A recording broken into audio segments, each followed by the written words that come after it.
Assalomu alaykum hurmatli Excel foydalanuvchilari. Bugungi darsimizda biz formatlash, ya'ni uslublar va ular bilan ishlashni o'rganamiz. Bundan tashqari formatlash tayoqchasi bilan tanishib chiqamiz. Bu juda foydali va vaqt tejovchi uskunalardan bittasi hisoblanadi. Agar uslublarga keladigan bo'lsak, biz oldingi darslarimizda biz katalogga ranglar berib turli xil o'zimiz uslublar yaratganmiz. Lekin Excelda buni avtomatik ravishda, ya'ni tayyor variantlari bo'ladi. Buning uchun misol uchun kerakli katani ustiga olib borib, glavniy bo'limidagi stiliga bosiladi, uchburchak va Excel o'zi taklif qiladi, ya'ni qaysi birini sizga to'g'ri keladi. Mana ustiga olib borib ko'ramiz. Neytralniy, плохой, хороший va boshqalar. Mana o'zgaryapti avtomatik ravishda. Biz o'zimizga kerak uslubni tanlab ustiga bosamiz va ana shu uslub ya'ni joriy bo'ladi o'sha kataga. Bu har safar biz qo'lda qilganimizdan yaxshiroq deb o'ylayman, ya'ni ancha vaqt tejaladi. Endi formatlash tayoqchasi haqida gaplashadigan bo'lsak, kelinglar mana sinab ko'rib ko'rsatamiz. Mana A3 kataga bosamiz va glavniy bo'limida format по образцу, ya'ni mana shu formatlash tayoqchasi bo'ladi. Bir marta bosamiz. Ya'ni bu yerda mana belgilanganligi haqida Excel bizga belgi beryapti. Endi mana shu uslubni, ya'ni formatni boshqa katalarga ham joriy qilish uchun o'sha katalar belgilanadi. A2 dan misol uchun A3 gacha qo'yib yuboramiz. Mana A3 dagi format, ya'ni A4, A5 katalariga ham joriy bo'ldi. Ya'ni buni oddiy qilib nimaga o'xshatsa bo'ladi? Ya'ni kraskaga o'xshatsa bo'ladi. Kraska bankasi, ya'ni bankaga kraskani tekkizib, o'sha rangni olib, ya'ni bo'yash imkoniyatiga egamiz. Kelinglar mana endi yana buni sinab ko'ramiz. Ikkinchi usulini, bu birinchi usul edi.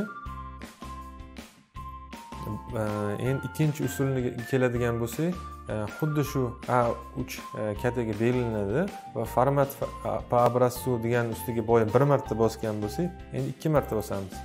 Ikki marta bosganimizda yana belgilandi va yana boyagiga o'xshab misol uchun A4, A5 ga joriy qilamiz.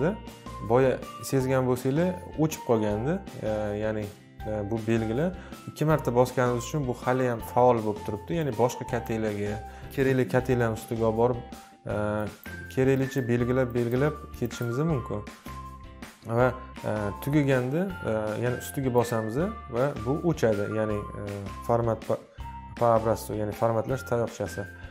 Endi orqaga qaytamiz, escape tugmasini bosamiz.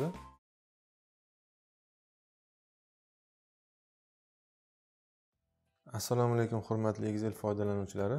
Bugungi darsimizda formatlash bo'limidagi markazlashtirish va birlashtirish deb nomlanadi. Faylimizga e'tibor bergan bo'lsanglar, endi ishga kirishadigan bo'lsak, Excelda katalardagi matnlarni turli xil joylashuvlarda joylashtirsa bo'ladi. Buni kelinglar sinab ko'ramiz. Buning uchun A1 kataga bosamiz va katani kengaytiramiz. Buni tushunish oson bo'lishi uchun e'tibor bergan bo'lsanglar, bizani matnimiz chap tomonda pastda turibdi. Lekin bizga agarda misol uchun bu o'rtada turish kerak bo'lgan bo'lsa, nima qilish kerak? Buning uchun glavniy bo'limidagi, ya'ni mana bu yerda markaz degani bor. Markazga o'tdi. Lekin markazga o'tgandan bir tepadagi o'rtaga chiqish kerak. Buning uchun buni tepasidagi o'rta bo'yicha markazlashtirishni bosamiz va mana e'tibor bergan bo'lsanglar, katani o'rtasiga matn tushdi. Endi agarda bizga buni chap tomonda, o'ng tomonda bo'lish kerak bo'lsa, mana o'ng tomonda tugmasini bosishimiz mumkin yoki chap tomonda va tepada yoki pastda. Mana turli xil, ya'ni 6 ta pozitsiyasi bor. Biz o'zimizga kerakli, ya'ni pozitsiyani tanlaymiz. Bizga hozircha markazda bo'lgani yaxshi. Endi ishni davom ettiradigan bo'lsak, ba'zilarda biz yozuvimizni yo'nalishini o'zgartirishimiz kerak bo'ladi. Misol uchun sal qiyaroq bo'lishi kerak bo'ladi matn. Buni hollarda nima qilamiz? Buni hollarda misol uchun glavniy bo'limidagi, ya'ni orientatsiyani tanlashimiz mumkin. Ya'ni tekst по часовой стрелке yoki ya'ni pastga qarab yo'nalgan bo'lsin yoki boshqa, ya'ni pastdan tepaga bo'lishi mumkin. bunaqa holada nima qilamiz? Bunaqa holada ya'ni mashina yordamiga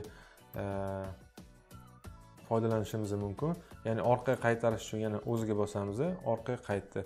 Yoki yana ikkinchi uslub bor. Buning uchun Ctrl bil katak sozlamalarga kiramiz va uravnение bo'limida mana orientatsiya bor. Kelinglar buni o'zgartirib mana tekshirib ko'ramiz. Ya'ni graduslarigacha, ya'ni 45 gradus yoki boshqa biz o'zimizga keraklisini tanlab OK tugmasini bossak, ya'ni o'zgarishlar bo'lyapti. Graduslar va ya'ni orqaga qaytarish uchun yana o'ziga bosamiz, orqaga qaytdi. Yoki yana ikkinchi uslub bor. Buning uchun Ctrl bil katak sozlamalarga kiramiz va uravnение bo'limida mana orientatsiya bor. Kelinglar buni o'zgartirib mana tekshirib ko'ramiz. Ya'ni graduslarigacha, ya'ni 45 gradus yoki boshqa biz o'zimizga keraklisini tanlab OK tugmasini bossak, ya'ni o'zgarishlar bo'lyapti. Ya'ni bu yo'nalish o'zgartirishlari bo'yicha hozircha bizga bu kerak emas. Kelinglar endi yana bitta maxsus xususiyat to'g'risida gaplashib o'tadigan bo'lsak, bu matnlar ya'ni bitta kataga sig'may qolganda Excel avtomatik ravishda sig'may qolgan matnni pastga o'zi tushirib berishi mumkin. Buning uchun kelinglar ya'ni kichraytirib yuboramiz avto sozlamalar orqali. Mana misol uchun A5 katagida bizda Abdulla Avloniy tanlangan asarlar sal uzunroq o'xshayapti. Misol uchun buni agar e'tibor beradigan bo'lsanglar, ya'ni sig'may qoladi. Ya'ni agarda ustunni qisqartiradigan bo'lsak, biz xohlayapmizki, ya'ni tanlangan asarlar ya'ni pastga tushishi kerak. Buning uchun главный bo'limida перенести tekstni bosamiz va Excel avtomatik ravishda o'zi bizga sozlab beradi. Ya'ni shunaqa ko'rinishda bo'lishi mumkin deb matnimizni o'zi sozlab beradi.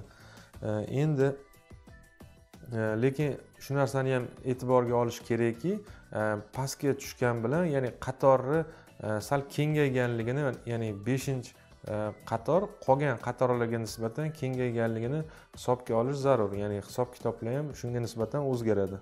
Endi yana bitta narsani aytib o'tishimiz kerakki, ba'zilarda bizga kelinglar to'g'rilab olamiz. Ya'ni qatorimizni ham ba'zilarda bizga kerak bo'ladiki, ya'ni sal yozuvlarni bitta abzas tashlab yozish kerak bo'ladi. Yo ozgina joy tashlab, buning uchun kerakli yozuvlar tanlanadi va misol uchun Excel главный bo'limidagi odstuplar, ya'ni увеличить yoki уменьшить odstuplardan foydalanishimiz mumkin. Kelinglar, ya'ni kitoblarni o'ng tomonga bosamiz. Ya'ni ozgina o'ng tomonga yurganligini ko'rishimiz mumkin. Mana sozlab oldik. Kelinglar, bu kitoblarni nomi, kitoblarni ya'ni belgisini kitoblar nomi deb qo'yaylik. Chiroyliroq bo'lib turishi. Bu endi agar yozuvlarni o'ngga, chapga surish kerak bo'lsa, shundan foydalansa bo'ladi. Mana yana belgilaymiz, orqaga, oldinga. Ya'ni o'zimizga kerak bo'lgan sozlamalarda, ya'ni birliklarda o'zimizga moslab olamiz. Yana bitta narsa xususiyati to'g'risida gapirib o'tmoqchi edim. Bu e'tibor bergan bo'lsanglar, ya'ni ba'zida nomni, ya'ni kitob do'kon nomini yo boshqa hisobotlar nomini o'rtaga o'tkazish kerak bo'ladi. Jadvallar o'rtasiga bizda hozir chap tomonda turibdi. Buning uchun bir nechta kataklarni, ya'ni birlashtirib yuborish kerak. Buni qanaqa qilsa bo'ladi? Buni Excelda amalga oshirish juda oson. Buning uchun A1 katagidan, ya'ni kerakli katagacha belgilaymiz va главный bo'limida объединить и поместить в центре ni bosamiz. Mana e'tibor bergan bo'lsanglar, A1 katagidek B, C, D ya'ni kataklar hammasi birlashib ketdi.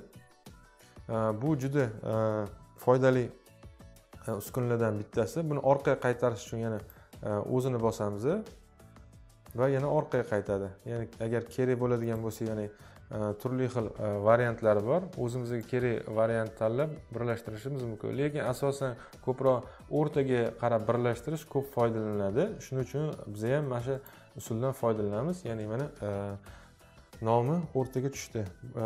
Bugungi darsimiz mana shulardan iborat. E'tiboringiz uchun rahmat. Birinchi savol. Format по образцу nima deb ataladi?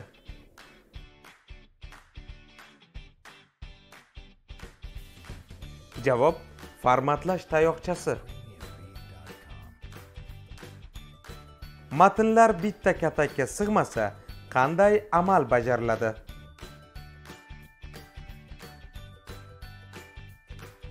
Javob: Glavniy bo'limida перенести tekstni bosiladi. 3-savol. Glavniy bo'limidagi stilida qanday usullar bor? Javob: neytralniy, плохой, хороший usullari bor.